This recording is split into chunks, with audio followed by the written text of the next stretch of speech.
여러분 안녕하세요. 철학통 인문학 크리에이터입니다.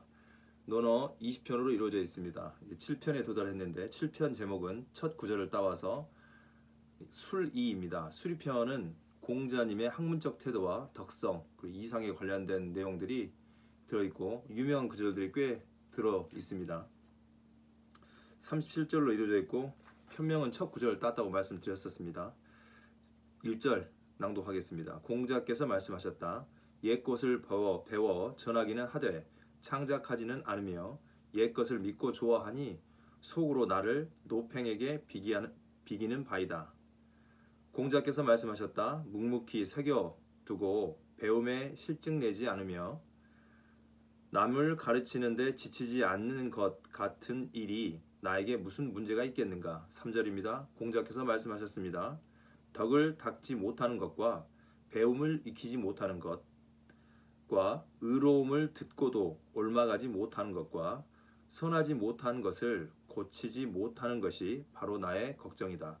공자님의 걱정은 덕을 닦지 못한 것과 배움을 익히지 못하는 것과 의로움을 듣고도 옮아가지 못하는 것과 선하지 못한 것을 고치지 못하는 것이 공자님의 걱정이라고 합니다. 3절이었습니다. 4절입니다. 공자께서 집에 한가히 계실 적에 몸가짐이 단정하셨고 모습이 평화로우셨다. 5절입니다. 공자께서 말씀하셨다. 심히도 내가 노쇠하였구나. 오랫동안 나는 주공을 다시 꿈에 보지 못하였다.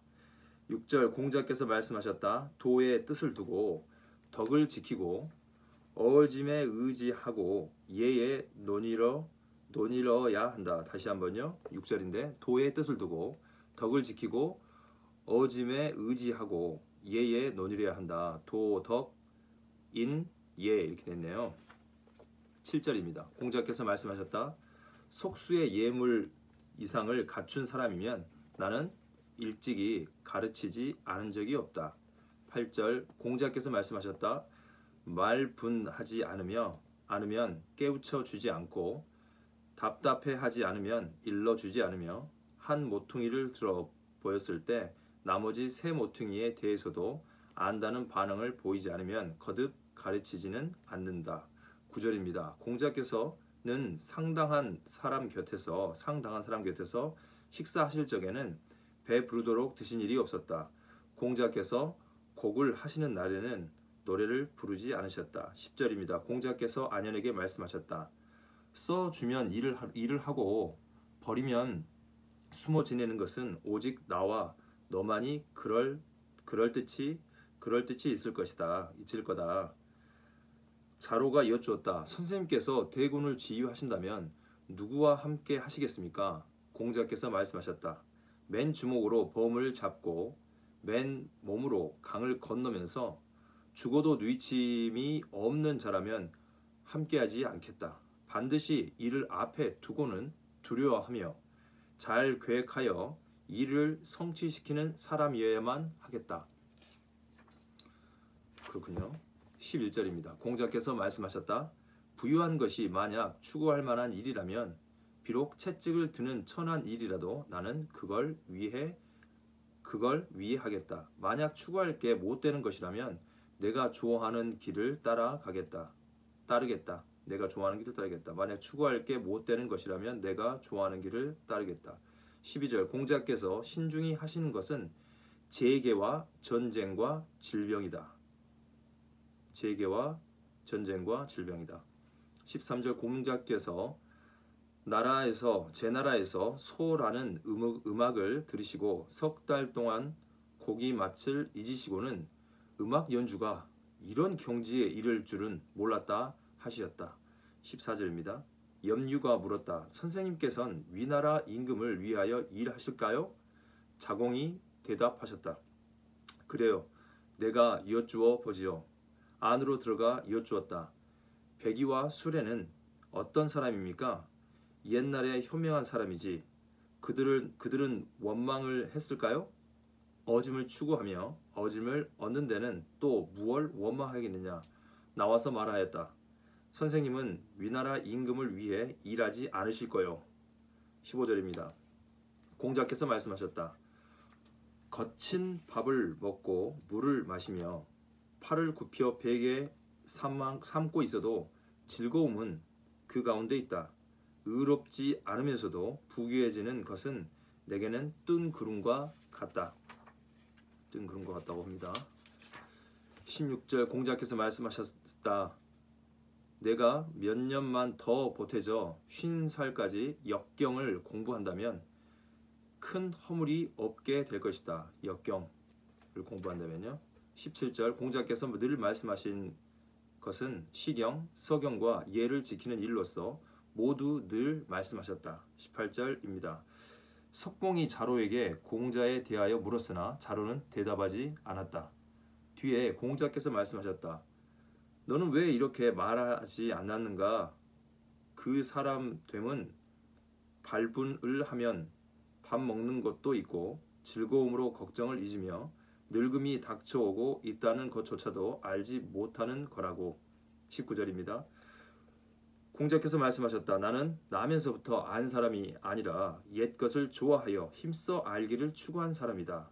나는 나면서부터 안 사람이 아니라 옛 것을 좋아하여 힘써 알기를 추구한 사람이다. 20절 공자께서는 괴이한 일, 힘으로 하는 일, 어지러운 일, 귀신에 관한 일은 말씀하지 않으셨다. 괴이한 일과 힘으로 하는 일, 어지러운 일, 귀신에 관한 일은 말하지 않으셨답니다. 21절입니다. 공자께서 말씀하셨다.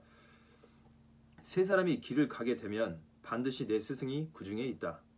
그들에게서 좋은 점은 가려 따르고 그들의 좋지 않은 점으로는 자신을 바로잡기 때문이다.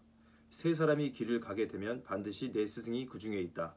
그들에게서 좋은 점은 가려 따르고 그들의 좋지 않은 점으로는 자신을 바로잡기 때문이다. 22절 공자께서 말씀하셨다. 하늘이 내게 덕을 부여해 주셨거늘 환태가 나를 어찌 하겠는가. 23절입니다. 공자께서 말씀하셨다. 자네들은 내가 숨기는 게 있다고 생각하는가? 나는 자네들에게 숨기는 게 없네. 나는 자네들에게 보여주지 않은 행위란 없네. 이것이 바로 나일세. 24절 공자께서 네 가지를 가르치셨으니 학문과 행실과 충성과 신의이다. 25절 공자께서 말씀하셨다. 성인은 나로서는 만나 뵐 수가 없었다. 군자라도 만날 수 있다면 괜찮겠다. 공자께서 말씀하셨다.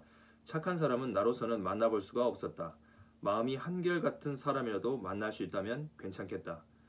없으면서도 있는 채 하고 텅 비어 있으면서도 차 있는 채 하고 궁하면서도 풍부한 채 하니 마음이 한결같기도 어려운 것이다. 26절입니다. 공자께서는 낚시질은 하셨으나 준학을 쓰지는 않으셨다.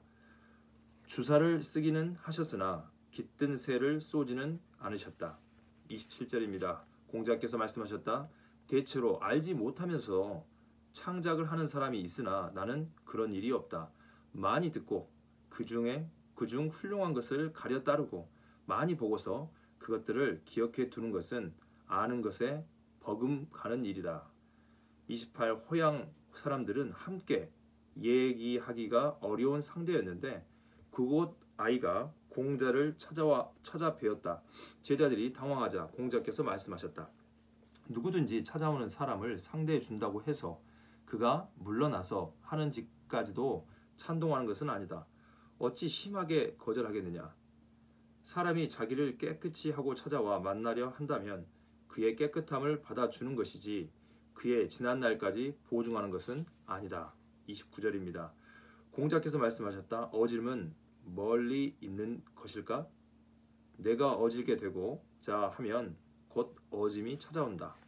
30절 진나라의 사패가 소공은 예를 압니까? 하고 여쭙자 공자는 예를 압니다 하고 대답하셨다. 공자께서 물러가시자 사패가 무가미에게 읍을 하며 다가오게 하고는 말하였다. 내가 듣기로는 군자는 편당치 않다 하였는데 군자도 편당적인가요? 노나라 임금은 오나라의 장가를 들었는데 그들은 같은 성이었기 때문에 부인을 오맹자라 불렀습니다. 그런 임금이 예를 안다고 한다면 예를 모르는 자가 또 어디 있겠습니까? 있겠소이까? 이렇게 했네요. 무마귀가 이 말을 아뢰자 공자께서 말씀하셨다. 나는 행복해. 진실로 잘못이 있으면 남이 반드시 그것을 알게 하니. 31절입니다. 공자께서 남이 노래하는 자리에 함께 있을 때 잘 부르면 반드시 그것을 반복하게 하고는 뒤이어 함께 따라 부르셨다. 32절입니다. 공자께서 말씀하셨다. 학문에 있어서는 아마도 내가 남과 같을 수 있겠지만 몸소 실천하는 군자에게는 아직 이르지 못하고 있다. 33절 공자께서 말씀하셨다. 성인과 어진 사람이야 내 어찌 감이 되겠느냐. 그렇지만 그분들을 본받는데 실직 내지 아니하고 남을 가르치기에 지치지 않는다고 말할 수 있을 것이다. 공서화가 여쭈었다. 그것이 바로 저희들로서는 흉내낼 수도 없는 일입니다.